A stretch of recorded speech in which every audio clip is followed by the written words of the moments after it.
That is London. I want to go back to the start of the whole production when you're taking the book and you're writing it. What does the writing room actually look like between you, Fran, Peter? Actually, we had a different writing room on this one. Often we've written sitting up in bed or sort of lying around on couches, but for some reason, I think it was because we had a pretty tight time frame to get this written.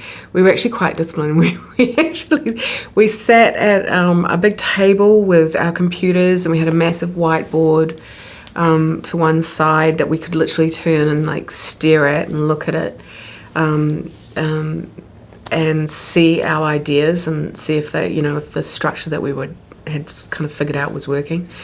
And then the rest of it was complete mess. It was papers. We would lose old scenes that we'd written, and we'd have to go looking through. We literally ended up with the recycling bin telling people, do not empty it. Because there was so many times where it was like, where's that scene we did, when we did the thing with the thing, and you were literally going through old bits of paper trying to find it. So yeah, that's what it looked like. Chaos. But, a kind of disciplined chaos. Well, I mean, you guys have been doing this for years now. Yeah. I'm sure you have your production cycle intact. Yeah. So is it like you're 1/3 of a 3-part brain, or do you have specific scenes that are given to you to finalize? No, it's interesting. We hopefully, sometimes Fran and I especially feel like we've only got half a brain left at best. So, maybe if we put each other's brains together, we can come up with a whole one. No, we've,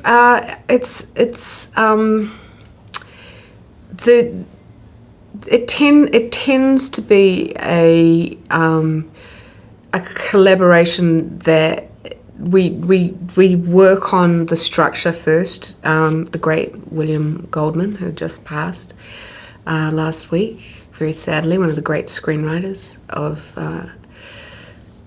any time. I was going to say his time, but I'd say any time.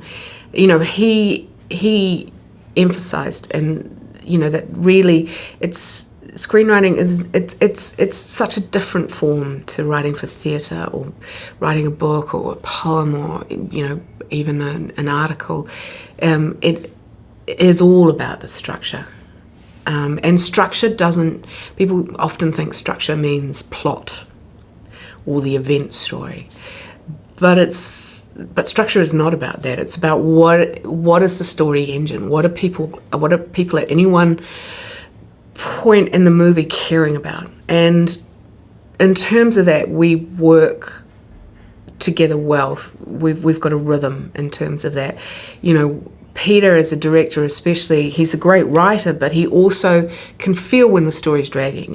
He just has this innate sense, because he knows that process of having to take what you filmed and cut it and feel the pace of it. So yeah.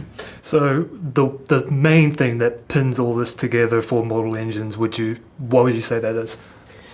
The originality of the idea, I think, is the key thing that stands out. And in terms of writing the script, what I learned and what I had to remind myself was to get the hell out of the way of it. Just let it be. Don't try to over-explain it. Don't try to overwrite it. Because, and this is the great thing that you learn from, dare I say it, the world building of films like Lord of the Rings and The Hobbit, is that you don't need to over-explain things, because the actor's going to do half of the work for you, and then the visuals are going to do the rest of the work for you. So yeah, getting out of the way of that idea was important.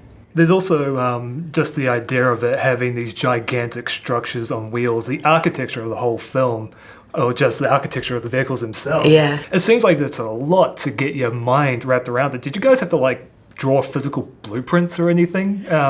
No, this is what's so funny, and it happens to me every single time, especially when we go into these big pictures, these big films, is that I'll have written entire scenes. For example, in the scenes in the trenches. The trenches are the huge gouged tire marks that these massive cities make. And okay, in my mind, I was writing these scenes, but I had no idea of the scale. And then you actually see the sets that they're building, and these things are like 40 foot deep. And you're like, oh my God, this world is massive. It's bigger than anything I could imagine. And, I helped write the script. So being an adapted screenplay writer, Yeah. how much of writing the screenplay is your own creative voice, and how much is it a means to an end, being the functional person, the bridge maker in a way? Yeah, I do. I understand what you mean. I mean, how much do you want to insert yourself into the process of and how much are you just a servant of bringing the book to the film? In the end, I think you're the servant of two masters. There's the book, and then there's the film. And they're two different entities, and you've got to make them work. The film has got to feel authentic to the book. And yet you've got to also let a lot of what you love about the book go, because you're just not going to be able to do it. And then, the next thing you've got to do is you've got to serve the audience always. You've got to think, why the hell would people want to pay money and sit for 2 hours in a cinema and watch this? It should feel, you want them to fall into the world of the film and then be completely engaged with what's happening to the characters. And if you can do that, then I think you feel like you've done your job, so to speak. So we talk about describing the environment and being like awestruck when you see them come to screen. It must be the same when you see actors portraying the characters you transfer over for the first time. Yeah, definitely. It's a great joy. Although usually by the time we've got to that process, we've worked with them. We do a lot of work with the actors.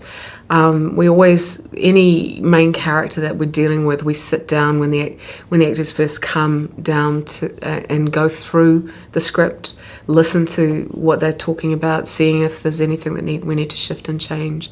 But yeah, and this cast was just a joy to work with across the board, including some of our great Kiwi actors that we've got in there. And it had a very different feel, I think, to some of the other stuff that we've done. It was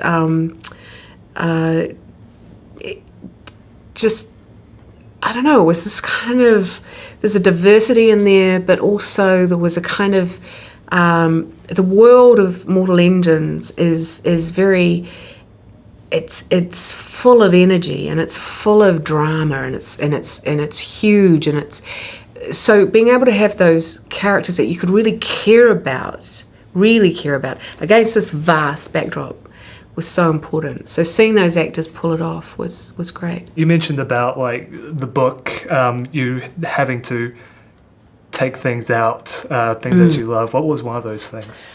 We actually wrote a draft with this in it, and then we realised that we did not have the screen time, and also it actually didn't go anywhere particularly in this particular film.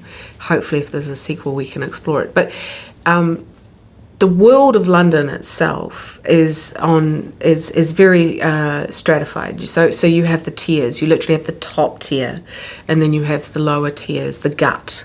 And in the gut, in the book, what is revealed is this sort of kind of dark underbelly of London. And in London, some of the people who are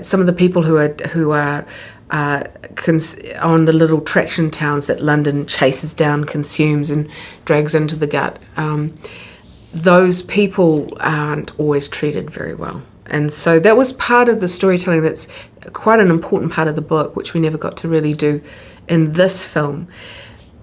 But if we get lucky enough to do a sequel, I think it's definitely something that you'd want to explore about the world. Yeah. We have to stop London before it destroys us. You sure you want to do this?